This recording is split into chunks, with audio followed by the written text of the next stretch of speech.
¿Cómo les va? Les había prometido que iba a grabarles algunas ideas como elementales o estructurales sobre costas y sobre beneficio de litigar sin gastos, así que estoy acá honrando mi promesa.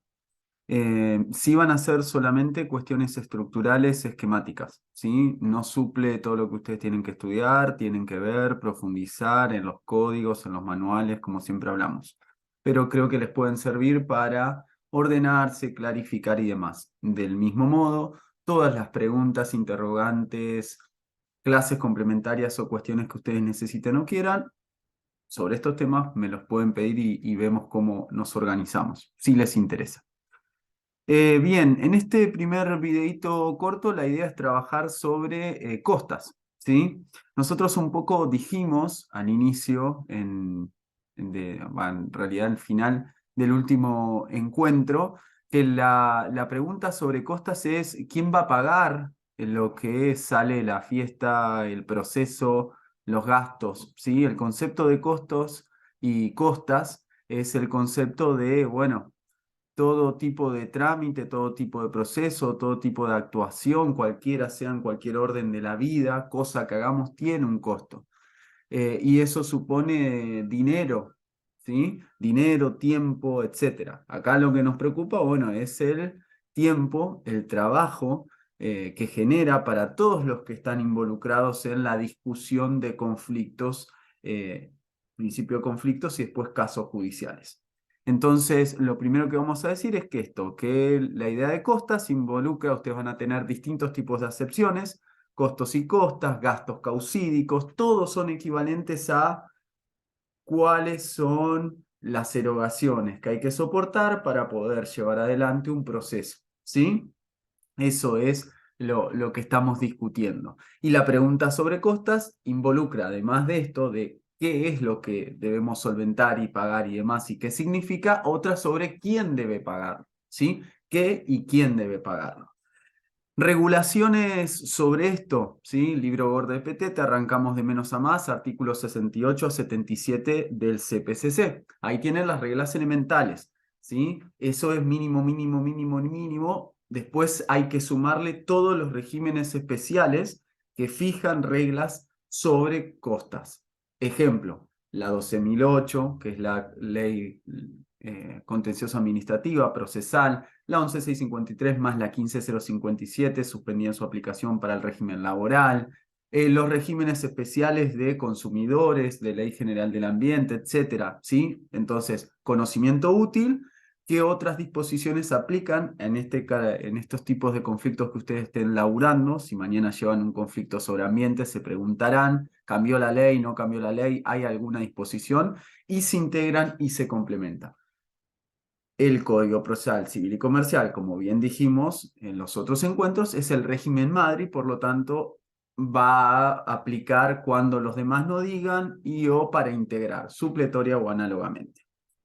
Eso en cuanto a régimen jurídico. ¿Cuál es el principio general en materia de costas? El principio general en materia de costas es que debe pagar el vencido. La idea, nosotros discutíamos sobre esto, la idea del vencimiento, ¿cuál es? Mantener en términos de derecho de propiedad inviolable, de ejercicios de defensa, ¿sí? Que me son exigibles porque el otro desconoce mis derechos, entonces me veo obligado a litigar. Todos hacen referencia a mantener incólume, ¿sí? A mantener indemne mi patrimonio, mi autonomía o lo que sea. Lógicamente, a partir de esa posición que yo tomo, ¿cuál va a ser el principio que la legislación fija para distribuir los gastos o para imponerlos de esta fiesta llamada proceso? Bueno, que va a pagarlos el vencido, porque supone que justamente no tenía razón o no debió discutir y o teniendo algún tipo de razón, fue quien al final del túnel, cuando vino la sentencia definitiva, perdió. Y por ende, si perdió, deberá soportar porque llevó adelante una discusión que tuvo otra vez ciertos tipos de costos. Entonces, el principio general es el vencimiento. Como nosotros vamos a ver, después hay excepciones a este vencimiento que justamente con qué están vinculadas, si ustedes las empiezan a desmenuzar y pensar, chiques, están vinculadas con cuestionar estos elementos que decíamos. Che, pará, parece que tuvo razones para oponerse, para discutir, porque la cuestión era dudosa, porque era intrincada, porque era compleja, por esto, por lo otro. Bueno, van a ver cómo ante distintas situaciones el Código Procesal Civil y Comercial y otros regímenes empiezan a tallar, a construir algún tipo de diferenciación o de regulación diferenciada en torno a el principio general que mencionábamos, que era que quien pierde garpa. ¿Sí? Vagamos algunas referencias sobre las excepciones. La primera excepción tiene que ver con esta idea de, bueno, el vencimiento parcial y mutuo. Nosotros planteamos una pretensión, el otro se opone a la pretensión, en esa pretensión hay muchos rubros, daño moral, lucro cesante, esto, aquello, lo otro, o hay muchas pretensiones. Imagínense en un tema de familia donde yo esté discutiendo, bueno, el régimen de comunicación, pero también los alimentos, entonces quizás los discuto juntos, y ahí hay dos pretensiones distintas, en uno gano yo, en el otro gana el otro, o ganamos parcialmente. Entonces, cuando se da este vencimiento parcial y mutuo sobre una única pretensión o sobre distintas pretensiones, aparece la pregunta, bueno, ¿cómo distribuimos? Y ahí el juez, cuando ustedes leen el Código Procesal, dice, bueno, en casos de vencimiento parcial y mutuo, te acojo 3 rubros y rechazo otros 3, o esto que les decía, distintas pretensiones, le da la potestad al juez de poder, ¿sí? Distribuir en función de ese ganar y perder. ¿Sí? En función de ese vencimiento podrá distribuir equitativamente 30-70, 70-30, 80-20, etc. Esta es una primera excepción. La otra excepción es también distribuirlas en el orden causado. ¿Sí? Esa es otra variante que ustedes van a receptar o van a tener, que es básicamente que cada una de las partes paga sus costas y las comunes las pagan miti-miti. ¿Sí? Cada uno paga a su abogado y después las comunes, por ejemplo, la tasa de justicia la pagan mitad y mitad. ¿Se entiende? Esto es lo que se llama, cuando ustedes ven una decisión que dice se impone en el orden causado, ¿sí? Que cada uno pague las que generó sus propios abogados y las comunes, como sería la pericia, o si la aceptaron ambas partes, o la tasa de justicia, la pagan, ¿sí?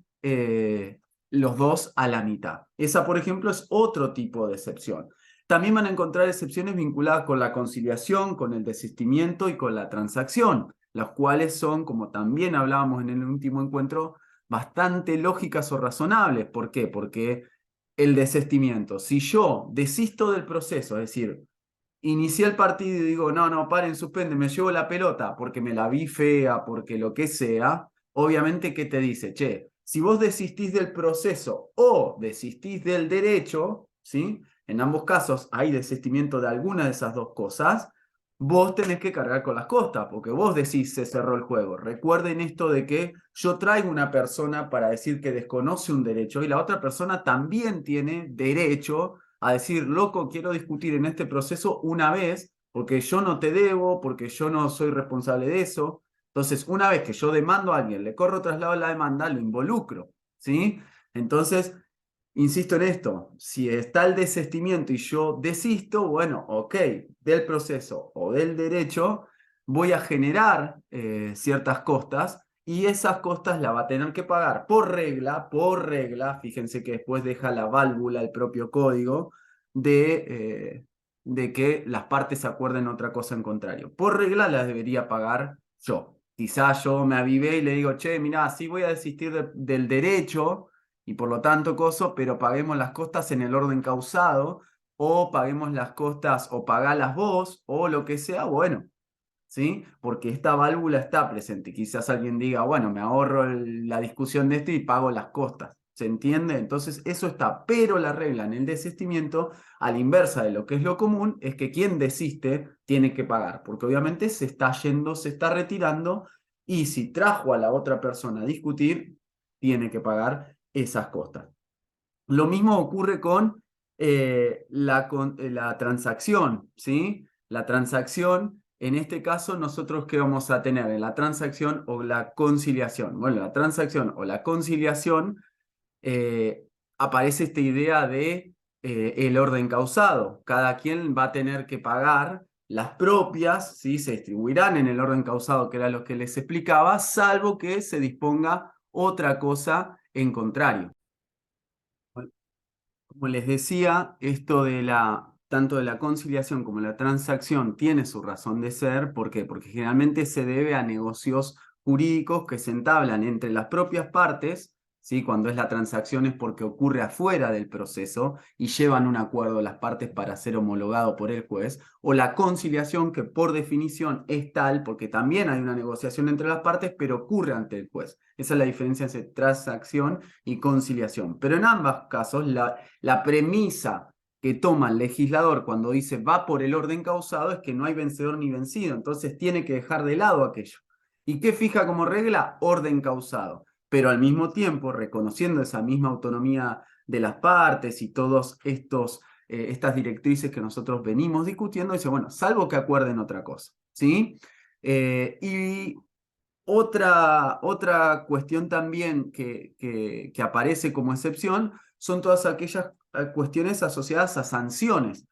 En el artículo 78 ustedes verán la posibilidad de que el juez o la jueza le imponga las costas al propio vencedor, ¿sí? Esta es, de alguna manera, una forma de castigar o de generar desincentivos, muy rara, muy excepcional, no porque no pueda ocurrir, sino porque los jueces rara vez la admiten, la llevan adelante, la ejercitan, porque las partes también. Pero es interesante si ustedes la ven, ¿por qué? Porque dice, bueno, cuando la otra parte se hubiera allanado, cuando hubiera reconocido, ¿sí? Bueno, en ese caso el propio juez, si encontrare mérito y advirtiera que no hubo razones para dilatar todo esto, porque la demandada estaba a derecho y reconocía y bla, bla, bla, bueno, podrá imponer las costas al vencedor, ¿sí? Al propio vencedor. El problema acá, y esto se vincula, y otra de las sanciones es por nulidad, esa ténganla en consideración. Cuando ustedes promovieron cierta actuación y esa actuación es nula, tienen que cargar con las costas. Entonces, esto sirve, asterisco abajo, llamada de atención, cuando se quieren pasar de pillos o pillas. Ejemplo típico. Che, yo sé dónde vive Cacho. eh, Ahora con el registro de homicidios electrónicos vamos a ver que es el traslado de la demanda en principio es electrónico y a un domicilio electrónico. Pero hay un universo de casos donde se sigue notificando en papel. ¿Y qué pasaba? Bueno, notifico bajo responsabilidad de parte. ¿Por qué? Porque mandé primero una cédula y vuelve el oficial y dice, acá no está la chapa y no está el número.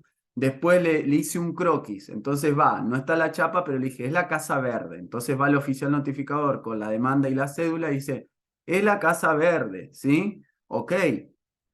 ¿Y qué pasa? Toca timbre o la puerta y le dice, no, acá no vive Matías. Y yo qué sé, que ahí vive Matías. Lo que pasa es que le dijeron que diga que no vive Matías. El oficial va a devolverlo diciendo, me dijeron que Matías no está. Averigüé en el barrio, que es lo que debería hacer por la acordada 3397, y Matías no vive ahí. Pero yo estoy convencido de que sí. ¿Qué le digo al juez? Libre la cédula bajo responsabilidad de parte. Si se libra la cédula y se notifica y después Matías no se presenta y no puede ejercitar su derecho de defensa para contestar demanda, y después Matías viene a juicio y sigue el juicio, se abra prueba, imagínense, se dicta sentencia. Y un día Matías, cuando le llega la notificación de la sentencia final, se entera por otro lado de que tenía un juicio porque le embargaron la casa. Entonces Matías va a presentarse a ese juicio y dice, pido la nulidad de todo, porque jamás me notificaron. Y yo puedo probar que vivía acá, con el DNI, con facturas de teléfono, con todo, vivo acá, no allá. Todo eso es nulo y todo el proceso, las costas, la tasa, si hubo perito, los honorarios del abogado, los de la nulidad, todos los garpa el que produjo la nulidad. Y encima va a volver a foja cero al momento del traslado de la demanda. ¿Sí? Entonces, ahí ven otra sanción que es otro desincentivo para lograr estas conductas moralmente aceptables, actuaciones sujetas a la legalidad y toda esa serie de cosas. Ahí ven una segunda excepción. Y también tenemos las excepciones de las excepciones. ¿Qué quiero decir con esto, chiques? Yo les dije, el desistimiento bueno, las garpa el que desistió. Sin embargo, si ese desistimiento se debe a un cambio de legislación o jurisprudencia, se los puede exceptuar, ¿sí? Y ahí el problema del juez va a tener que determinar bajo qué modalidad. Bueno, quizá fija en el orden causado, ¿sí? O utiliza algún tipo de forma de distribución donde no sean todas a quien está desistiendo. Pero otra vez, ese cambio de jurisprudencia o legislación tiene que ser eh, oportuno. No puedo venir a decir, che, vengo a desistir porque cambió la jurisprudencia. Y la realidad es que el fallo que estoy invocando como cambio de jurisprudencia es de hace 5 años. Y mi demanda es de hace un año. La tenía que saber antes de iniciarla. El cambio de jurisprudencia o de legislación es, yo meto una demanda bajo ciertas estado de interpretación del derecho, que es la jurisprudencia, o leyes que dicen que esto es así, y me cambian las leyes o me cambia la interpretación del derecho, y obviamente yo vengo sensatamente al juez y le digo, pare la rotativa, yo me bajo de esta, reconozco que la Corte Suprema cambió de criterio, pero a mí no me condenen, porque cuando lo metí a la demanda, era este el estado de interpretación. Es decir, otra vez, es razonable, es lógico y pareciera bastante adecuado que en ese caso, aun cuando estás desistiendo, te exceptúen. ¿Sí? Eso también ténganlo en consideración. Y otra cosa que hay que tener en consideración es que fíjense cómo juega el dispositivo, cómo juega esto de la autonomía de las partes, la propiedad privada y todo, que pocas veces el Código Procesal va a decir bajo pena de nulidad, ¿sí? Acá la regla del 68, el código dice, va el vencido, el juez puede eximir total o parcialmente, guarda con eso que se vincula con el 78, ¿sí? Porque ¿qué le dice? Esta es la regla. Sin embargo, el juez, otra vez en su condición de intérprete, en el caso y en todas las leyes y todo lo que venimos discutiendo, puede encontrar razones para eximir total o parcialmente, como castigo o por otra razón, al vencido en las costas. ¿Sí? Puedo hacerlo. Pero eso tiene dos condiciones, o en realidad una, que es, debe ser fundada sí o sí, por lo tanto debe dar argumentos de por qué, ¿sí? Las costas generalmente aparecen en el último párrafo en una sentencia, muy así, bla, bla, bla, y generalmente no hay un tratamiento, por eso pasa descuidado. Pero acá debería fundarlo, justificarlo bajo pena de nulidad, ¿sí? Eso ténganlo en consideración, porque otra vez, son estándares que si no aparece esta justificación, ustedes van a poder cuestionar esa imposición de costas, no solo porque sea irrazonable, sino porque hay algo que el juez no está abasteciendo, que es la debida, adecuada motivación y justificación, artículo 3 del Código Civil y Comercial de la Nación, ¿sí? A Pitts Barbera, fallo de la Corte Interamericana y una serie de cosas que sostienen, indican la exigibilidad de la motivación adecuada como parte del debido proceso, derecho barra principio, ¿sí? Que en este caso encima le ponen esta segunda condición que le decía, es que bajo pena de nulidad. Si no hay fundamentación, bajo pena de nulidad. Y hay dos o tres cositas más que me interesaría marcar así esquemáticas para que después ustedes profundicen. Una es lo de la pluspetición inexcusable. Esto es medio un chino, que estaría muy bueno, pero sinceramente está pensado de forma muy burocrática y hace que sea cuasi impracticable.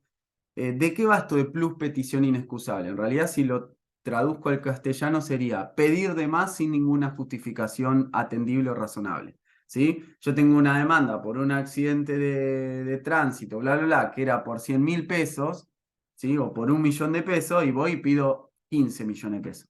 Y la realidad es que ni viendo el daño, ni la reparación, ni esto, ni considerando el moral y el psíquico y todos los daños que se imaginen, es justificable.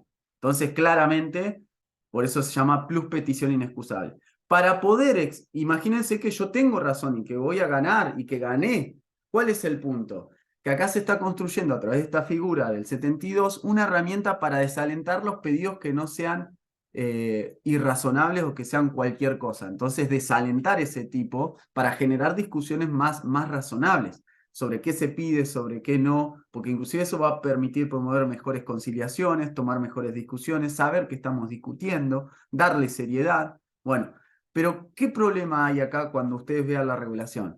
Que exige que para poder eximir total o parcialmente al vencido y hacer operativa esta figura de la prospección excusable, yo demandado tengo que haber aceptado hasta el monto de la sentencia que dijo la sentencia que va a reconocer, entonces es un chino.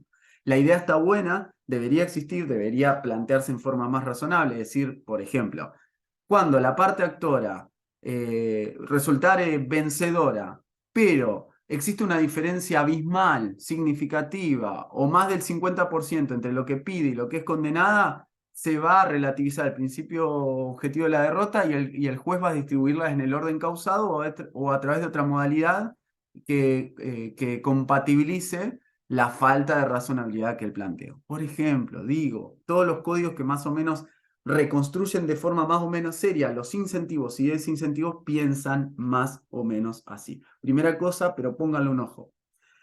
El alcance de la condena, ¿qué comprenden los costos, las costas? Bueno, acá hay toda una discusión, vean esto también, que es, miren, comprende todos los gastos que fueron necesarios para promover el proceso. Ojo ahí, quiere decir que ustedes, que hay algo que aparece invisibilizado, esto es súper común, que no aparezcan documentados, que no lo piden cuando piden costas, ¿sí? Que son todos los gastos anteriores al juicio. Che, tuve que ir a, no les digo, el ticket del café que se fueron a tomar al bar cuando fueron a buscar la prueba documental a Chacarita. No, el café quizá no te lo garpan, pero los gastos de, por ejemplo, traslados, esto o aquello de prueba, de toda esa serie de cosas, que es la preparación del caso y los gastos quirúrgica, los deberían poder llevar, los deberían pedir y los comprende. ¿Qué termina pasando muchas veces? Lo siguiente.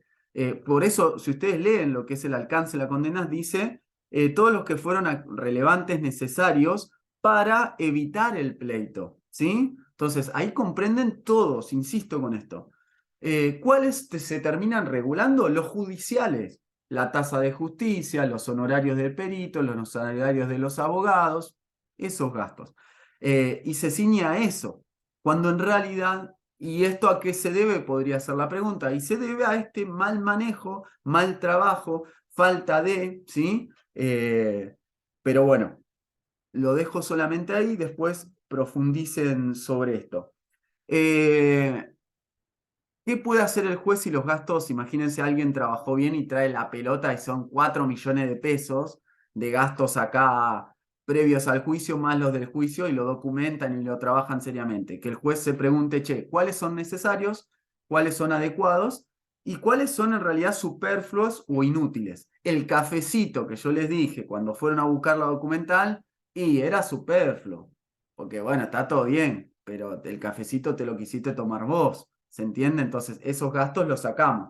Los inútiles también, che, me fui a buscar X cosa, pero no sirve para un carajo. Fuiste a buscar la foto de la tía Polola. La foto de la tía Polola no fue conducente, no sirvió para nada acá. Entonces, eso fue inútil. No lo vamos a pagar. ¿Se entiende?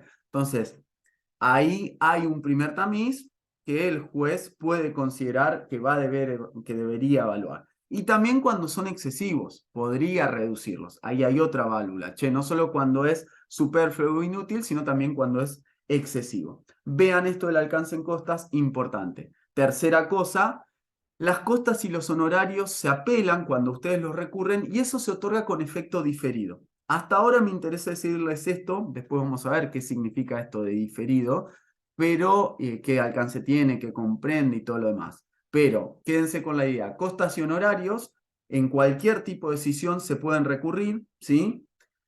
Y los van a tratar, ¿sí? Los van a tratar, ¿por qué se llama diferido? Porque se tratan cuando se trata la cuestión principal. Esa es la regla. Y la excepción sería, se puede tratar por la Cámara antes si se eleva el caso por otra cosa.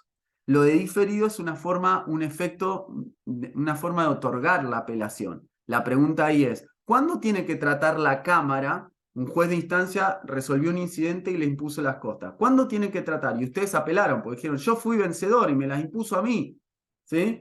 Entonces, la apelo. ¿Cuándo la tiene que tratar? ¿Ahora o después? Ahora es con efecto inmediato, diferido es después. En las costas y honorarios, la regla es que no las trata ahora, porque como es una cuestión menor, dice no, la Cámara todavía no interviene, sigan discutiendo otras cosas y la tratamos después. Esa es la diferencia entre apelación con efectos inmediatos y diferidos, que lo vamos a ver después. Y algo que no dije, en los incidentes aplica lo mismo. Los incidentes son microdiscusiones. Usted tiene el proceso principal y en el íter de la discusión principal se van sucediendo microdiscusiones. Una nulidad. Traslado de la demanda. Che, me notificaste mal. Se forma un incidente y ahí podemos discutir si está bien o no notificado. Eso se resuelve porque es un micropunto, un microproceso adentro del proceso, y alguien va a resultar condenado. Rechazó la nulidad. Bueno, ¿cuál es la regla de los incidentes? Principio objetivo de la derrota. ¿Y qué excepciones se pueden aplicar? Las mismas que venimos discutiendo. Che, era una cuestión dudosa, che, hubo razones para imponérsela igual al vencedor, porque, ¿sí? Orden causado, todas estas. Pero en el incidente, que son microprocesos, aplica la misma lógica.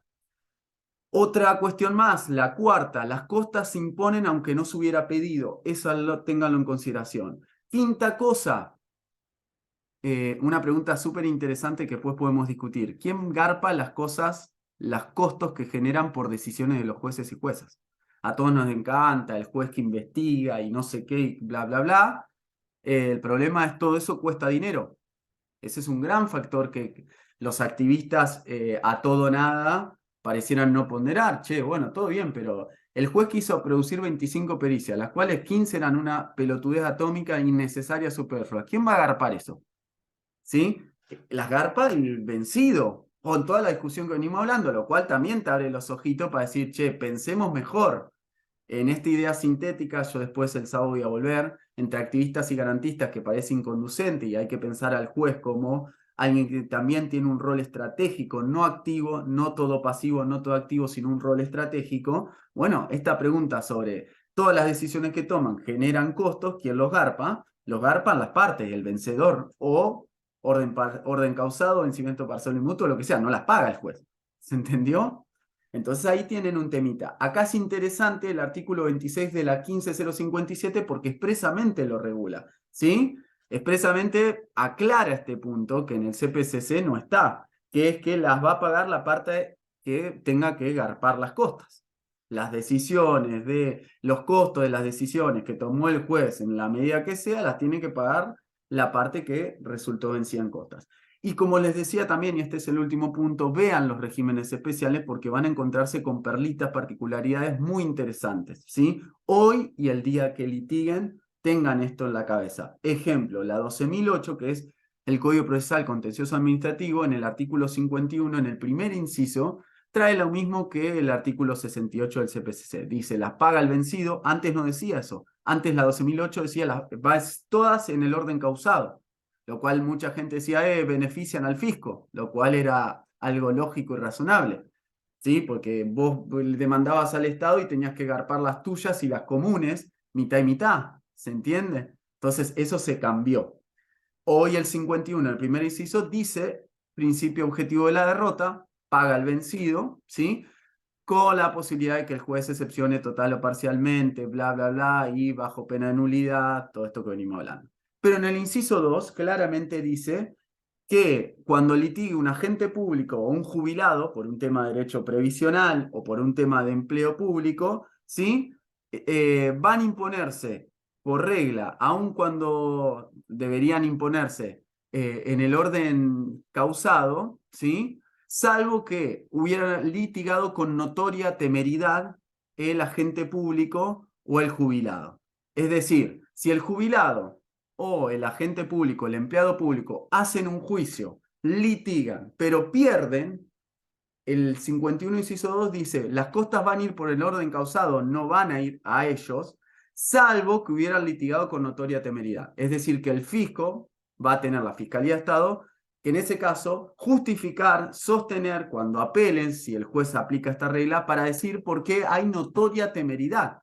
Y acá también es muy interesante pensar, como ahora vamos a ver en beneficio de litigar sin gastos, cómo el propio Estado, ¿sí? Construyen principio de igualdad material, reglas de Brasilia, convenciones con colectivos de tutela preferencial y demás, cómo el Estado genera incentivos para que ciertos conflictos se litiguen, ¿sí? Porque es necesario promover protectoriamente, conocer eso, ¿sí? y lograr que se rinde cuentas sobre esos asuntos. Entonces convergen muchas razones. No solo converge que el jubilado generalmente litiga sobre temas alimentarios, previsionales, porque es un adulto mayor con toda esa protección agravada, sino que también hay una preocupación sobre que ciertos tipos de conflictos no tengan ninguna barrera y se litiguen, ¿sí? Porque queremos ver qué está pasando, porque nos interesa, porque queremos que se rinda cuentas, porque queremos facilitar eso. Entonces hay varias razones que convergen para explicar por qué acá vamos a construir una regla distinta sobre el asunto. Bueno, acá se fue el primer videíto sobre costas con cuestiones estructurales, después le meten candela ustedes.